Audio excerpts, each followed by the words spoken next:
les enfants de la patrie, avait le peuple. Aujourd'hui, retour sur l'affaire Griveaux, où l'ex-ministre en question s'est fait choper la mistouflette dans le sac, ou plutôt, la petite branlette de Griveaux a fait le tour de France. On ne va pas revenir sur cette pauvre tâche et ce qu'il devient, mais autant rappeler que son remplaçant pour ces élections municipales, on ne pouvait pas trouver mieux, c'est la juive Agnès Buzyn.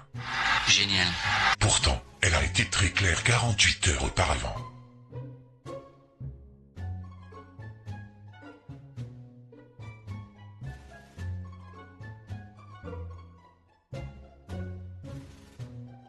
Si on remplace un branleur par une branleuse, je ne vois pas l'intérêt. D'ailleurs, regardez-moi cette conne. J'ai certainement vécu l'une des plus belles aventures humaines. Ma gratitude est immense. Mon émotion traduit ma gratitude et l'admiration que j'ai pour vous tous. Elle traduit aussi mon espérance pour l'avenir de Paris, qui me tient tant à cœur. Et je serai au rendez-vous. Je vous remercie. Quelle pudeur, quelle fraîcheur, quelle conne.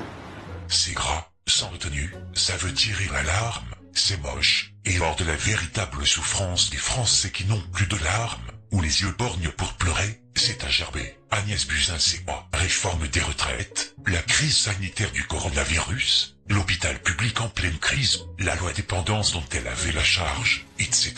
Mais à part ça, elle était mue de quitter son poste. Et j'attends avec impatience la vidéo revanche porn d'Agnès Buzyn, où on la garrotterait en train de se moucher son mouchoir. En tout cas, ces médias, gouvernementaux à 90%, ont bien reçu l'ordre d'en faire un maximum à propos de cette affaire ridicule, pornographique, féminine, infantile, pour masquer un autre scandale autrement plus grave, celui de la diminution illégitime des retraites. Et ils l'ont dans le cul. Revenons donc sur ce fameux Griveaux-Gate, et plus particulièrement sur les protagonistes en question, tel le dénommé Piotr Pawlowski, l'activiste russe d'extrême gauche anti-Poutine qui avait balancé ses vidéos sur Internet, et surtout Juan Branco, l'emphatique avocat éphémère de Pawlowski, et bonimenteur pathologique dont il est inutile de présenter, en consultant les anciennes vidéos à son sujet. Mais penchons-nous sur la destinataire des vidéos de Griveaux, serait la compagne de Pawlowski, interpellée et entendue par les flics, Alexandra de Taddeo, juriste de 29 ans, basée dans un quartier épais du 16e, avait piégé le branleur au printemps 2018 en enregistrant à son insu ses vidéos de branlette éphémères. 3 personnes que vous allez voir rassemblées sur une photo, celle-ci, 3 personnes sur une photo prise dans la soirée du 19 décembre 2019 après une conférence à l'université Panthéon-Assas de Paris sur l'art politique. Photo sur laquelle vous allez retrouver Piotr Pawlowski au milieu, sa compagne Alexandra de Taddeo à gauche et l'avocat Juan Branco à droite. Après 48 heures de garde à vue dans les locaux de la police judiciaire,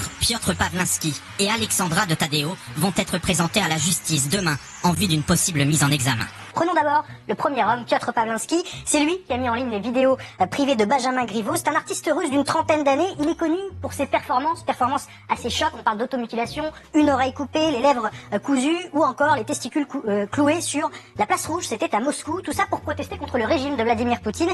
Devant les enquêteurs, l'étudiante de 29 ans a confirmé qu'elle était la destinataire des vidéos à caractère sexuel de Benjamin Griveaux au printemps 2018.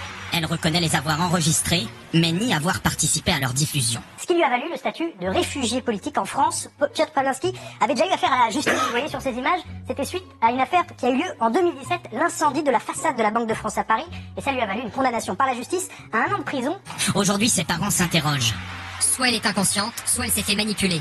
Piotr Pawlowski n'est pas son petit ami officiel, c'est une connaissance qui a émergé récemment dans sa vie. Piotr Pawlowski a obtenu les vidéos privées de Benjamin Griveaux par sa petite amie Alexandra de Taddeo. Et justement, c'est le deuxième personnage. Alexandra Taddeo a 29 ans, c'est elle donc qui a échangé ses vidéos intimes avec celui qui était à l'époque le porte-parole du gouvernement. C'est les faits qui remontent à 2018. Elle est originaire de Metz, d'un milieu plus conventionnel que celui de Piotr Pawlowski. L'artiste russe a lui revendiqué la diffusion des vidéos sur Internet. Alors y a-t-il eu manipulation? Par qui? Et pourquoi? C'est ce que doit déterminer le juge d'instruction. Elle est étudiante en droit à l'université Paris 2, mais elle est aussi passée par l'université d'Oxford en Angleterre. Elle parle parfaitement le russe et c'est une des langues qu'elle maîtrise. Et c'est elle qui va établir en fait le contact entre son compagnon Piotr Pawlowski et l'avocat Juan Branco en invitant cet avocat à cette conférence sur l'art politique qui a eu lieu donc au mois de décembre. Les enquêteurs doivent s'appuyer sur le matériel informatique saisi lors des perquisitions.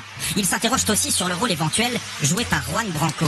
Ici à droite sur l'image, avocat de Piotr Pawlowski qui connaît le couple depuis quelques mois.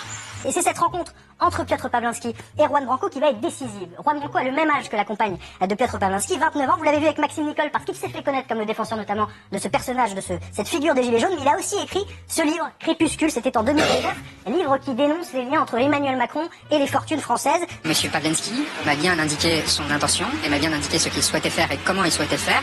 Et je lui ai indiqué quel risque il encourait du fait de l'action qu'il mènerait.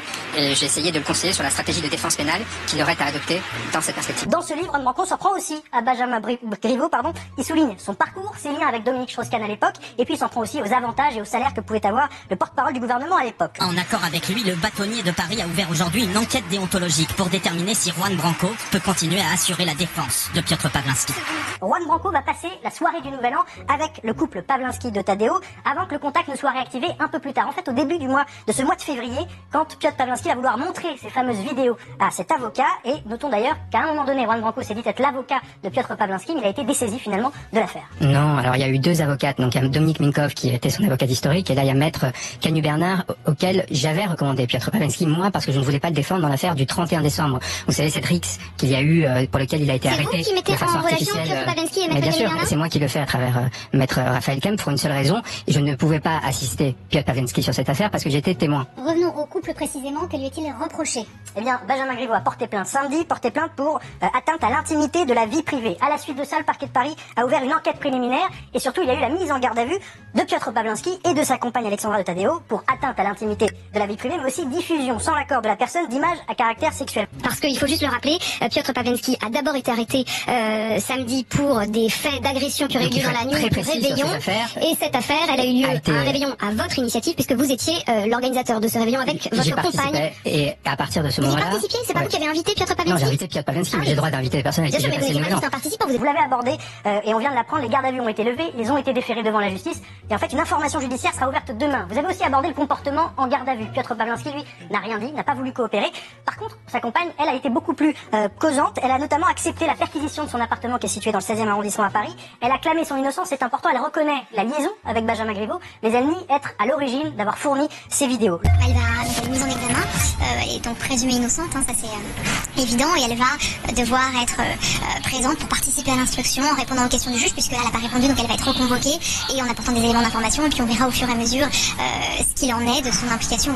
D'abord, le moment choisi pour ces révélations, on est un mois avant le premier tour de l'élection des élections municipales à Paris, alors que le candidat à La République En Marche, Benjamin Griveaux, est déjà largement devancé dans les sondages par Anne Hidalgo, la maire sortante, mais aussi par la candidate de la droite, Rachida Dati. Est-ce que c'était une manière d'atteindre finalement le président de la République? Je veux remercier tout le monde qui me soutient, parce que tout le monde, c'est les gens qui me soutiennent, frère, que je peux être libre aujourd'hui. Mais tous les affaires continuent contre moi. On parle de vidéos envoyées via une application, l'application Messenger, et Benjamin Griveaux, quand il a envoyé ces messages-là, il a utilisé une application et notamment un procédé assez spécial. Vous envoyez des messages, mais ces messages vont disparaître dans les temps qui suivent la lecture. Alors il faut que les vidéos et les messages soient capturés dans l'instant, c'est ce qui semble avoir été fait. Ils ont été captés, ils ont été stockés et ils ont été publiés plus tard. On parle de 2 ans qui se sont écoulés entre les faits et la diffusion. Je seulement commence un nouveau projet pour nos politiques. C'est mon nouveau projet. C'est premier pour nos ressources où participent les fonctionnaires, les politiciens et les représentants de pouvoir. Je ne veux rien dire. Il a été envoyé par notre police pour saboter la campagne de M. Griveaux. Et vous voulez dire que nous avons notre favori parmi les candidats à la mairie de Paris? Il n'est pas envoyé par l'État russe. Je vais vous poser la question très directement. Non. C'est une affaire franco-française. Nous n'avons aucun lien, nous n'avons aucun contact avec lui. Vraiment, c'est monstrueuse situation parce que je pense que la France, c'est un pays de liberté d'expression. Mais c'est pas du tout pas liberté d'expression. Si je peux pas dire, si je déjà peux pas faire rien contre grand mensonge et contre grand et monstrueux hypocrisie. Au vu des déclarations d'Alexandra de Tadeo aux enquêteurs, c'est dégoulinant de conneries. Baiser dans les chiottes et s'y filmer, la très grande classe pour l'autre pingouin. Mais non, il s'agit de jeter la clé USB dans la cuvette. La phrase est claire. Le plus croustillant, c'est lorsqu'elle prétend ne pas être une pute de luxe. Car Piotr ne serait pas d'accord. Et avant lui, et comment vit cette gonzesse de 29 ans depuis plusieurs années dans le 16e arrondissement de Paris sans avoir jamais bossé? donc jamais avoir eu de revenus, pas clair, ni crédible, mais ni la police ni la presse ne s'étonneront des incohérences de cette pétasse au goût bizarre. Son histoire ressemble à du blabla mis au point avec son baveux. Elle ne savait pas, c'était juste un jeu, elle n'était pas d'accord au début, elle aime tout le monde, pas du tout convaincue, surtout qu'elle avait des enregistrements de partout, PC, téléphone et USB, curieux de faire autant de sauvegarde de la bite de son amant ministre, qu'elle laisse pour un pseudo-artiste, qui se cloue les couilles en pleine place rouge. Et puis le coup des multiples formatages de son PC et téléphone, à mon sens, c'est plutôt pour éviter qu'on ne remonte le fil en découvrant d'autres conversations qui, soit l'encouragent à travailler sur Griveaux, soit sur d'autres. On a tout du roman policier, avec certainement des enquêteurs, qui ont comme mission de retrouver le double de la clé USB, avant qu'il ne soit trop tard. Mais bon, on sait très bien qu'un départ de Griveaux garantit la victoire pour Hidalgo, une favorite du lobby, Senard comme on le sait déjà, et ça ressemble à un avertissement crypté et adressé à toute la Macronie, 2 ans avant l'élection présidentielle. En dehors de ça, rappelons que sur Twitter, les vidéos en question avaient littéralement explosé grâce à 2 serviteurs zélés d'Israël, Laurent Alexandre et le servile crypto-juif coréen, Joachim Sonforger. Devinez un peu, ce dernier s'était évaporé dans la nature, à tel point qu'il avait désactivé ses comptes Facebook et Twitter, et on se demande bien s'il a été se réfugier vers la maison mère, avec son pote Benalla, qui a fait la même chose. Et quand on parle de nettoyage, on fait aussi école. Lorsqu'il fut exposé le fait que Branco le mytho, le 16 février dernier, avait affirmé avec son emphase habituelle, via son compte Facebook, ne pas avoir relayé cette vidéo, alors que 4 jours auparavant, Zoé Sagan, l'obscure romancière éditée par la même maison d'édition que lui, avait indiqué sur sa page Facebook avoir découvert les films de branlette, grâce à Branco lui-même. Bref, nos 2 tourtereaux ont très sucré leurs publications respectives. C'est bizarre, non? Moi, j'ai dit bizarre, comme c'est étrange. Pourquoi j'ai dit bizarre? Pourquoi Zoé Sagan n'a pas été convoquée pour s'expliquer sur le fait qu'elle ait pu recevoir dès midi de la part de Branco, le lien qui ne sera diffusé qu'1h30 plus tard par Pavlansky, qui est censé être l'auteur? Pourquoi Branco ne fut pas allé aussi en garde à vue? C'est pas grave, mais vu que la presse l'a dans son collimateur, en révélant qu'il se sert de Wikipédia sous diverses identités pour embellir sa biographie et régler ses comptes, bref. Le nettoyage continue lorsque l'on constate que le photographe Yann Merlin, le mec qui avait collaboré avec le couple sur ce site développé en Israël, qui avait diffusé également ses vidéos via son compte Facebook, par conséquent, a tout nettoyé, jusqu'à même fermer son compte. Maintenant, penchons-nous sur la cas de Pavlansky, médiatisé à outrance avec cette affaire, et qui sent l'imposture à plein nez. Le 21 février dernier, alors qu'il venait de sortir du palais de justice 3 jours avant, il affirma qu'il avait dérobé la vidéo incriminée de Griveaux. Donc, 1. Alexandra aurait gardé les vidéos qu'elle ne voulait pas utiliser. 2. Piotr aurait volé les vidéos, et Alexandra n'avait rien vu. 3. Alexandra soutient Piotr qui avait publié les vidéos. 4. Branco avait juste donné des conseils à Piotr sur les conséquences. Et 5. On ne se fout pas de notre gueule. Oui. Le problème est qu'il avait raconté une autre version 3 jours avant, après sa sortie du palais de justice, celle de ne pas divulguer le nom de la source qui lui avait envoyé les vidéos. Ok, donc, on est le 18 quand il tente de garder anonyme sa source, puis le 21, il nous sort la version du vol. On peut donc supposer qu'il aura tenté de couvrir le plus longtemps possible sa pute en service commandé, ce qui n'aura pas tenu très longtemps pour les enquêteurs. Par contre, si le Russe prétendait avoir monté seul le site pornopolitique, pourquoi demanderait-il aux internautes en particulier ses captures d'écran? Certains pourraient dire qu'il s'est probablement fait perquisitionner les sources de son site, et que maintenant, plus personne ne veut l'aider à rédiger ses pages. Mais voilà un autre mensonge de son nouvel avocat. A-t-il agi seul ou agit-il avec quelqu'un ou pour quelqu'un? Je pense que beaucoup de gens fantasment sur cette affaire, fantasment sur les services secrets, ce genre de choses. Moi, je me base sur un dossier que j'ai pu étudier, et ce dossier démontre clairement que mon client a agi seul. Quiconque aura consulté le site pornopolitique avant sa fermeture se souviendra que les 2 vidéos de Griveaux étaient entourées d'un long texte rédigé dans un français nickel, alors que le Russe parlait dans un français très laborieux, sans parler des autres articles du site, dont l'un co-rédigé par Alexandra de Tadeo. Et ce n'est pas fini pour autant. Voici la 3e vidéo qui montre l'enregistrement d'une conversation numérique entre Griveaux et de Tadeo. Observez bien.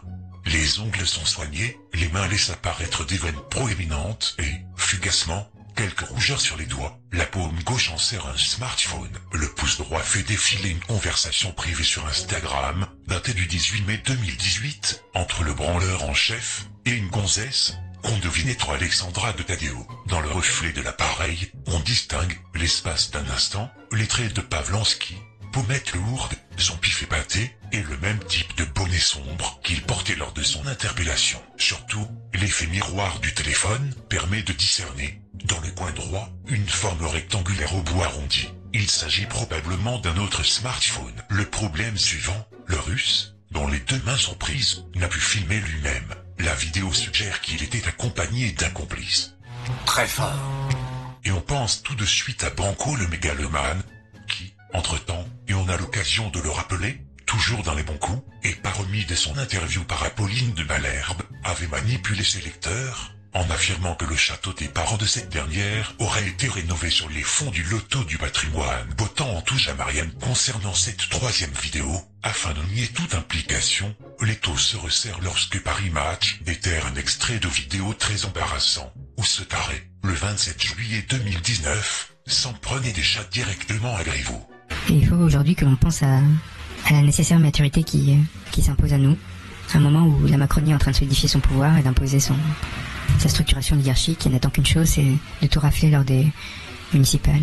J'ai volontairement laissé fuiter l'idée que une candidature à la mairie de Paris pourrait intervenir et que l'enfant chéri de la Macronie, un certain Benjamin Griveaux, pourrait de ce fait chuter, car il ne s'agirait pas tant de vaincre que de l'écraser, en lui renvoyant sa morgue et son mépris, son incompétence et son inanité, en le forçant à une confrontation qui, au-delà des petits jeux oligarchiques, auxquels se prête avec tant d'entrain Anne Hidalgo, forcerait à le voir nu dans sa laideur.